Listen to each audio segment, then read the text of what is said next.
Djokovic. Well, two poor games from Alcaraz, and Djokovic levels the match. Just days before the Cincinnati Open was set to begin, news broke that Novak Djokovic, the reigning champion and a player many consider the GOAT of tennis, won't be competing this year. This announcement sent shockwaves through the tennis community, with fans and analysts scrambling to understand why Djokovic would skip one of his key warm-up events for the US Open. Was it because of an injury, or did he have other reasons? Last year, Djokovic put on a clinic at the Cincinnati Open. In the final, he faced off against Carlos Alcaraz, one of the brightest young stars in tennis. It was an epic showdown, with Djokovic coming out on top in a thrilling 3-set match. Oh, this is much better.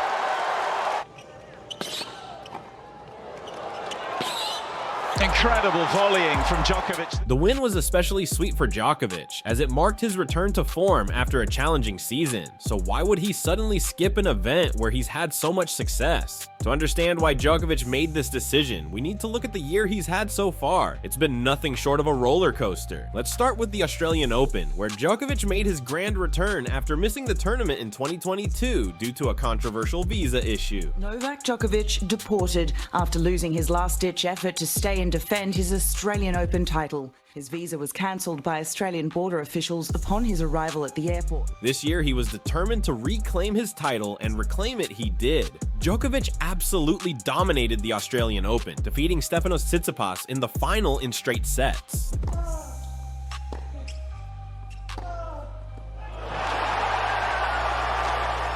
This victory not only gave him his 10th Australian Open title, but also tied him with Rafael Nadal for the most Grand Slam titles in men's tennis history at 22. It was a powerful statement from Djokovic, who showed the world that he was back and better than ever. Well, just a huge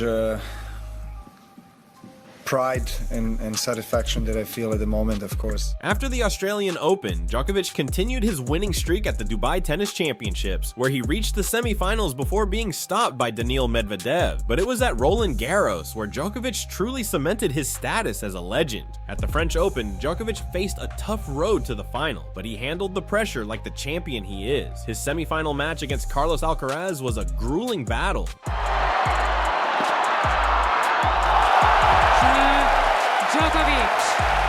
But Djokovic's experience and mental toughness saw him through. He went on to defeat Casper Ruud in the final, capturing his 23rd Grand Slam title, the most by any male player in history. This victory not only gave Djokovic the lead in the Grand Slam race, but also solidified his place in tennis history. After Roland Garros, Djokovic set his sights on Wimbledon, where he was the defending champion. In the final, he once again faced Carlos Alcaraz in what was one of the most anticipated matches of the year. The match lived up to the hype, going 5 sets, with Alcaraz ultimately emerging victorious.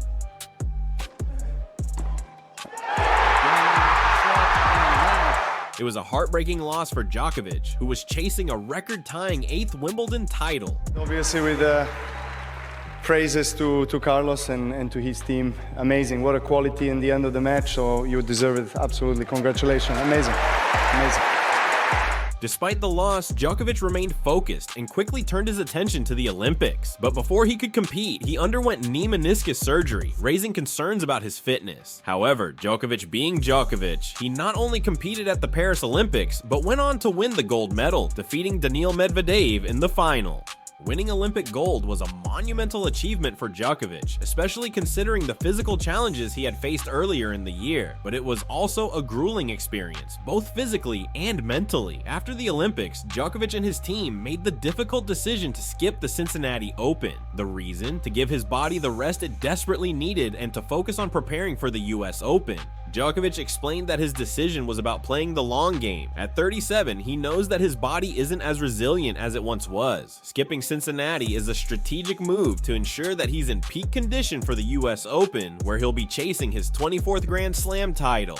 But let's talk about the fans. Oh boy, are they upset. Social media exploded with reactions as soon as the news broke. Some fans were heartbroken, disappointed that they wouldn't get to see their favorite player in action at Cincinnati. Others were outright angry, questioning Djokovic's commitment and wondering if this was a sign that he's starting to wind down his career. Some fans even speculated that Djokovic might be hiding an injury or that he's feeling the pressure from younger players like Alcaraz and Sinner. It's clear that Djokovic's absence is leaving a big void in this year's tournament. Even sports analysts are chiming in, debating whether Djokovic made the right call. He will not be defending his title in Cincinnati, Pam. What's your reaction to that? I think that would, anyone needs 5 to 6 weeks to recover from that type of emotion, so no surprise here, but I expect him to be... Some argue that skipping Cincinnati is a smart move that could prolong his career, while others believe it's a missed opportunity to gain momentum before the US Open. So what does Djokovic's absence mean for the Cincinnati Open? Well, for starters, it's shaken up the entire draw. With Djokovic out, the field is wide open, giving other top players like Carlos Alcaraz, Jannik Sinner, and Daniil Medvedev a golden opportunity to snag the title. Jannik Sinner, the new world #1, now has a clear path to make his mark in Cincinnati, a tournament where he's yet to pass the third round. Sinner has had a breakthrough year, with deep runs at major tournaments and a growing reputation as one of the most dangerous players on tour. Without Djokovic in the draw, Sinner's chances of making it to the final have significantly increased. Carlos Alcaraz, last year's runner-up, is also hungry for revenge. After losing to Djokovic in a tight final last year, Alcaraz is more motivated than ever to claim his first Cincinnati title. And let's not forget about Daniil Medvedev and Alexander Zverev, both former champions who will be looking to add another Cincinnati trophy to their collection. Medvedev in particular has been in excellent form this season, and with Djokovic out of the picture, he's one of the favorites to win it all.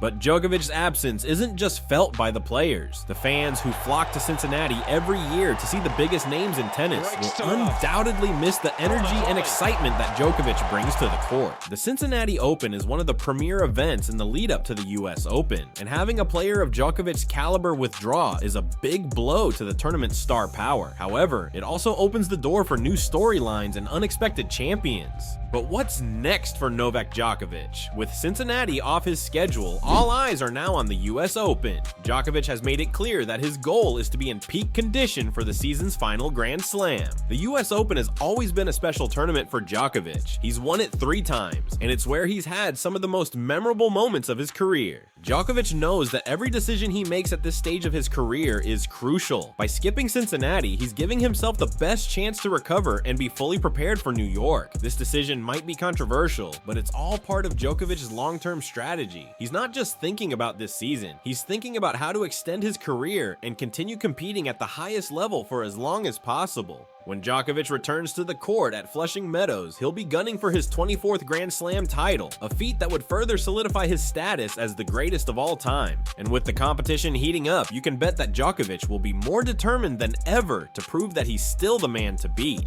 So what do you think? Did Djokovic make the right call by skipping Cincinnati, or do you think he's taking too big of a risk? Drop your thoughts in the comments below, and if you enjoyed this video, don't forget to like, subscribe, and hit that notification bell so you never miss out on the latest tennis news. Thanks for watching, and we'll see you in the next one.